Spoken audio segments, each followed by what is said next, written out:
समय पहले आर्यावर्त के उत्तरी हिस्से में एक विशाल साम्राज्य था, सूर्यगढ़। यहाँ के महाराजा वीरेंद्र सिंह अपनी न्यायप्रियता और पराक्रम के लिए प्रसिद्ध थे। राज्य में सोना बरसता था, खेत लहलहाते थे और प्रजा सुखी थी। परंतु समय की चाल किसी के लिए नहीं रुकती। वीरेंद्र सिंह वृद्ध हो चले थे और अब राज्य की बागडोर उनके इकलौते पुत्र समर सिंह को संभालनी थी। समर बचपन से ही बहादुर, बुद्धिमान और दयालु था, पर उसके सामने चुनौतियां बहुत बड़ी थीं। अध्याय 1। पिता का संदेश। महाराजा वीरेंद्र ने अंतिम समय में समर को बुलाया। उन्होंने कहा, बेटा, सिंहासन सोने का है पर रास्ता कांटों भरा। राजा बनना आसान है, राजधर्म निभाना कठिन। याद रखना, राजा वही है जो अपने स्वार्थ से ऊपर उठकर प्रजा का कल्याण करे। समर की आंखों में आंसू थे। पिता का हाथ थामते हुए उसने वचन दिया, पिताश्री, मैं आपकी सीख को अपना धर्म बनाऊंगा। कुछ ही दिनों में महाराजा वीरेंद्र का निधन हो गया। अध्याय 2। ताज की जिम्मेदारी। राज्याभिषेक का दिन आया। सूर्यगढ़ महल को लाल और सुनहरे झंडों से सजाया गया था। चारों ओर शंखनाद गूंज रहा था। समर ने जब ताज पहना, उसकी आंखों में कोई अहंकार नहीं बल्कि जिम्मेदारी की चमक थी। पर जैसे ही समारोह खत्म हुआ, उसे पता चला कि सीमा पर पड़ोसी राज्य नागगढ़ की सेना हमला करने की तैयारी में है। अध्याय 3। पहला संघर्ष। राजगुरु ने कहा, महाराज, अभी आप नए हैं, युद्ध टालना ही उचित होगा।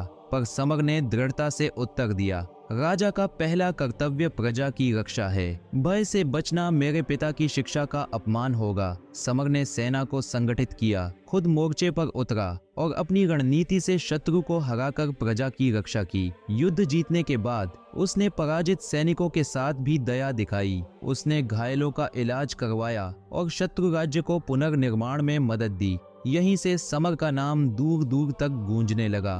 अध्याय 4। लालच का जाल। युद्ध के बाद राज्य में शांति लौट आई, किंतु दरबार के कुछ मंत्री सोने चांदी के लालच में कर बढ़ाने लगे। प्रजा परेशान होने लगी। एक रात समर ने वेश बदलकर नगर भ्रमण किया। उसने किसानों की पीड़ा, मजदूरों की थकान और बच्चों की भूख देखी। वापस लौटकर उसने मंत्रियों को चेतावनी दी, राजा के खजाने की नहीं, प्रजा की भूख मिटाने की जिम्मेदारी पहले है। उसने कर कम किए और अन्न भंडार प्रजा में बांट दिए।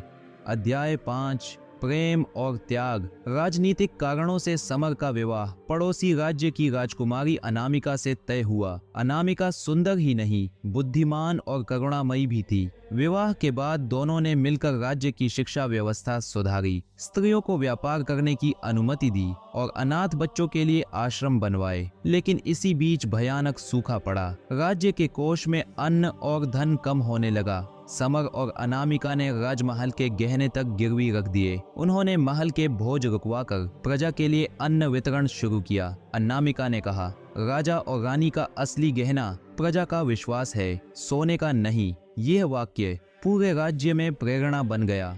अध्याय 6। सबसे बड़ा युद्ध। आत्मयुद्ध। सूखा खत्म होने के बाद एक और संकट आया। नागगढ़ का क्रूर राजा बदला लेने के लिए विशाल सेना लेकर आया। इस बार युद्ध कठिन था। समर जानता था कि केवल तलवार से जीत पाना मुश्किल है। उसने प्रजा को एकजुट किया। किसान, मजदूर, स्त्रियां, युवा, सबने मिलकर किले की रक्षा की।